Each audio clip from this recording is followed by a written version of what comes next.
ဖုံဖုံကိုတက္ကမလေးတယောက်ကလာရောက်ပြီးတော့မှရှောက်ထားတယ်ရှင်ဖျားတဲ့ဘေးရင်ပညာရဆိုတာတကယ်ရှိသလားတဲ့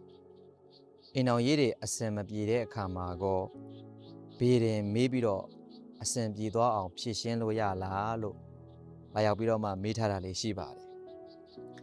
အဲ့တော့ဖုံဖုံကိုလည်းဒီမေးခွန်းတွေတော်တော်များများလာရောက်ပြီးတော့မှမေးတယ်ပေါ့နော်ဖုံဖုံကမှမေးတာလားဆိုတော့မဟုတ်ပါဘူးမြတ်စွာဘုရားလက်ထက်ကသူတွေလည်းပဲမြတ်စွာဘုရားကိုဒီလိုအနောက်ဖေးကိစ္စတွေတော့ရောက်ပြီးတော့မှမေးတာတွေလည်းရှိတာပေါ့ဗျာ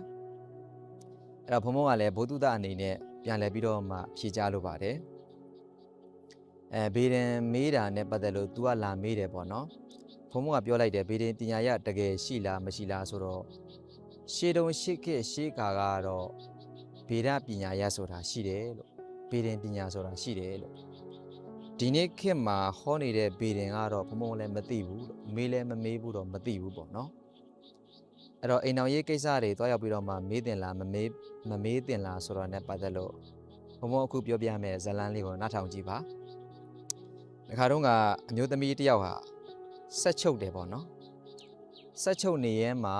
ဒီအာနာဖားပေါက်ထဲကိုအချေသွင်းတဲ့အခါမှာအောက်ကိုပြုတ်ကျသွားတယ်အောက်ပြုတ်ကျသွားတော့အောက်ကိုပြုတ်ကျတဲ့အကိုလိုက်မရှာပဲနဲ့ဟာဘေဒင်ဆရာသွားမိမယ်ဆိုပြီးတော့ဘေဒင်ဆရာရှိကိုရောက်သွားတယ်ပေါ့ဘေဒင်ဆရာရှိမှာဘေဒင်မေးမယ်ဆိုရင်ဆန်တပြင်းနဲ့ငွေတမတ်ပေးရပါတယ်အဲ့တော့အမျိုးသမီးကဆရာတဲ့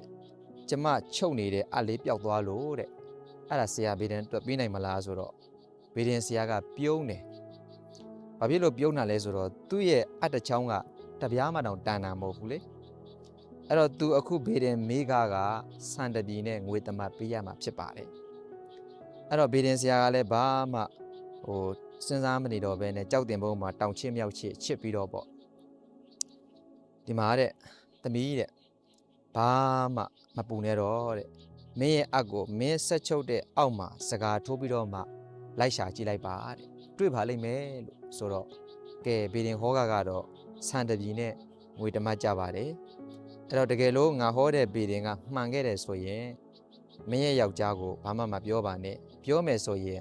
သွေးထွက်တန်ရုပ်ကိစ္စတွေဖြစ်လိမ့်မယ်လို့ဘေဒင်ဆရာကမှားလိုက်ပါတယ်လူသမီးကလည်းဟုတ်ကဲပေါ့လေပြန်ဝါအရောက်တော့သူချုပ်တဲ့သူဆက်ချုပ်တဲ့အောက်မှာစကားထိုးပြီးတော့မှလိုက်ရှာကြည့်လိုက်တဲ့အခါမှာအတချောင်းကိုတွေ့တယ်ပေါ့ဟာဘေဒင်ဆရာကမှန်လိုက်တာတော့ပေါ့ယောက်ျားပြန်လာရင်တော့ဒီကိစ္စကိုပြောအောင်မယ်ပေါ့ယောက်ျားကညနေအလုံးမမောနဲ့ပြန်